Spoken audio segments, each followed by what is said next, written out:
ऐ अहले सुन्नत, अब ये तुम्हारी जिम्मेदारी है, खा ये जिम्मेदारी तंजीमुल मदारिस पूरी करे या दावत इस्लामी पूरी करे। तहरीक लब्बैक या रसूल अल्लाह सल्लल्लाहु अलैहि वसल्लम किसकी है, कहां से चली है? अगर मेरे ओहदे की कुर्बानी से सुन्नी मुत्तहिद हो जाए, इससे बड़ा मेरा ओहदा क्या होगा?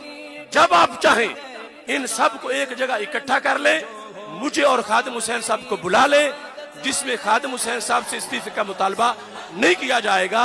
मैं अपनी रजामंदी के साथ सुन्नी वर्कर्स को खुश करने के लिए कि कोई इख्तिलाफ ना हो, कोई इंतशार ना हो, और ये जो चैनलों पे बक बक हो रही है कि ये जी क़यादत की जंग है और ये लड़ाई है क़यादत की, तो हम साबित करना चाहते हैं कि अहले सुन्नत में क़यादत की कोई लड़ाई नहीं है, अहले सुन्नत में क़यादत की कोई जंग नहीं है। हाफिज खादिम हुसैन वो जो 56 उलमाए किराम हैं, उनके सामने मैं अपने आप को इस लिहाज से भी पेश करूंगा कि वो मेरी तफ्तीश करें मेरे मामलात की। जो किसी ने इल्जाम लगाया है कहीं भी, सारे इकट्ठे करके हर एक की मुझसे तफ्तीश करें। अल्लाह के फजल से हाफिजुल हदीस के ज़ेरे साया ऐसी परवरिश पाई है कि दुनिया की कोई करेंसी बनी नहीं जो इस जमीन को खरीद सके। कहां की एजेंसियां, कहां की करेंसी? उन उलमा मशाइख के सामने सिर्फ मैंने अपनी दर्द भरी दास्तान बयान करनी है कि मुझ पर जुल्म कितने हुए और कहां हुए और कहां करूं तंजीम के डिसिप्लिन की धज्जियां उड़ाई गई। जमहूर अहले सुन्नत के मामलात का एक हल, चूंकि जब ये मामलात चले, हालांकि हमने तो सिर्फ सवालों के जवाब मांगे और किसी पर कोई तीर नहीं चलाए, और जो बात है तहरीक लब्बैक या रसूल अल्लाह सल्लल्लाहु अलैहि वसल्लम किसकी है, कहां से चली है, इस पर मैं 1 साल से पहले से मुनाजरे का चैलेंज दे चुका हूं और मेरे पास इसके सारे डॉक्यूमेंट्स हैं, हर बात का हवाला है, और किसी की बसात नहीं कि मेरी दलील का जवाब दे सके, ये मुझे यकीन है। लेकिन मैं आज एक और हल आपके सामने पेश करने लगा हूं मुनाजरे के बगैर और बात अवाम में लाए बगैर, खवास के अंदर।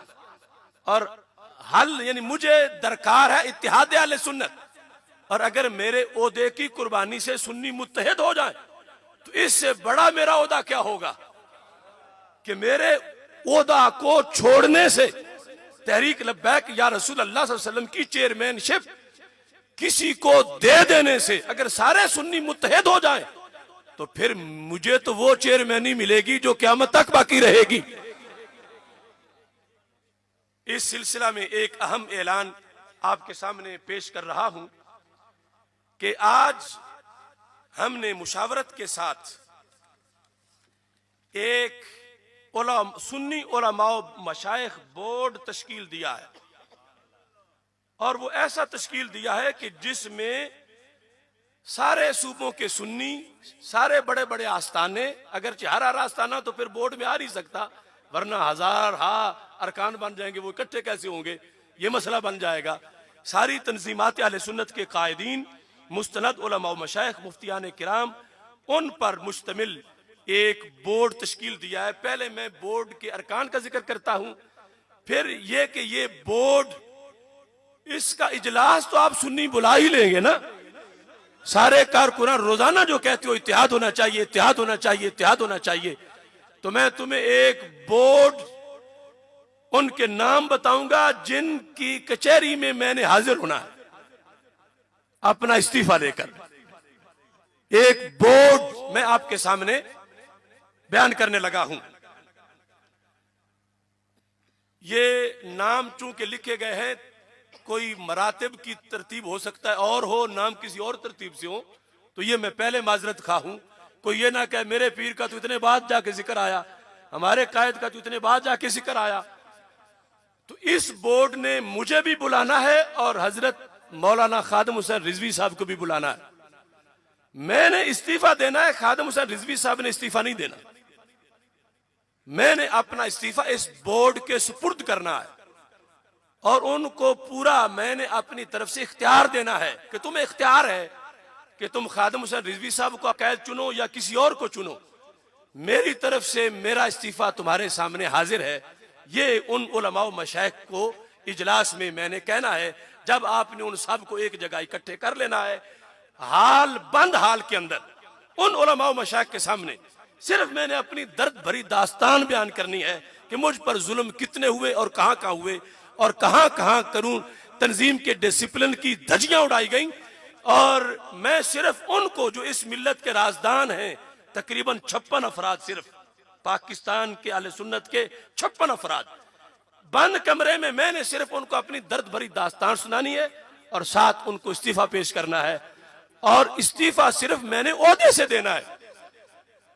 इस तहरीक लब्बैक या रसूल अल्लाह सल्लल्लाहु अलैहि वसल्लम का मिशन तो मेरे खून में शामिल है, तो मैंने खत्म नबूवत पे पहरा फिर भी देना है, नामूस रिसालत पे पहरा फिर भी देना है।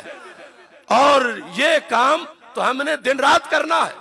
और तहरीक सिरात मुस्तकीम का प्लेटफार्म, जिसकी गोद में तहरीक लब्बैक पैदा हुई, तहरीक सिरात मुस्तकीम जिसकी गोद में तहरीक रिहाई पैदा हुई, यौम विलादत का पता है 22 मार्च 2014, मकाम रेलवे स्टेडियम लाहौर। 22 मार्च 2014 रेलवे स्टेडियम लाहौर के स्टेज पर तकरीबन 150 उलमा मशाइख पूरे मुल्क के और लाखों सुन्नी उस तहरीक सिरात मुस्तकीम के स्टेज पर इस तहरीक की गोद में तहरीक रिहाई गाजी मुमताज हुसैन कादरी ने जन्म लिया और मुझे इन लोगों ने चेयरमैन बनाया। फिर उस तहरीक रिहाई गाजी मुमताज हुसैन कादरी की गाजी साहब के खिलाफ जब सुप्रीम कोर्ट से फैसला आ गया, तो उसके बाद मेरे फोन करने पर सारी तहरीक चली। मौलाना खादिम साहब मेरे साहब मुकम्मल मुकाता में थे, मैंने पहल की कि पानी सर से गुजर गया, तो अब हम ये तहरीक चलाएं। तो पहली रैली, पहला एहतजाजी मुजाहरा गाजी साहब के खिलाफ जब केस सुप्रीम कोर्ट में फांसी की सजा, पहला मुजाहरा मेरे फोन पर खादिम हुसैन रिजवी साहब प्रेस क्लब के सामने आए और फिर सारी तहरीक उस एक फोन पे चली। और इसमें 3 हम हजरात थे जिन्होंने जामिया नईमिया में मीटिंग बुलाई, ये कायदीन भी मौजूद थे। ये तो सुप्रीम काउंसिल के रुकन है, पीर सैयद नवीदुल हसन शाह साहब और मियां वलीद साहब, ये हमारी सुप्रीम काउंसिल के रुकन है। और वो सुप्रीम काउंसिल के गाजी साहब की जिंदगी में जो आखिरी मीटिंग हुई थी तहरीक रिहाई की, उसमें भी ये हजरात मौजूद थे। तो ये जामिया नोमानिया की मीटिंग में तकरीबन 70 उलमा व मशाइख थे और मैं घर से तय करके गया था कि मैं चेयरमैन नहीं बनूंगा। तय किया था मैंने। एक बार मुझ पे बात आई, मैंने टाली, दूसरी बार आई मैंने टाली, तीसरी बार आई मैंने टाली। फिर मैंने अपनी तरफ से कहा कि चेयरमैन पीर सैयद मुजफ्फर हुसैन शाह साहब को बनाया जाए। ये बात मंजूर ना हुई। मैंने कहा चेयरमैन मलक बशीर अवान साहब को बनाया जाए, ऑन द रिकॉर्ड है।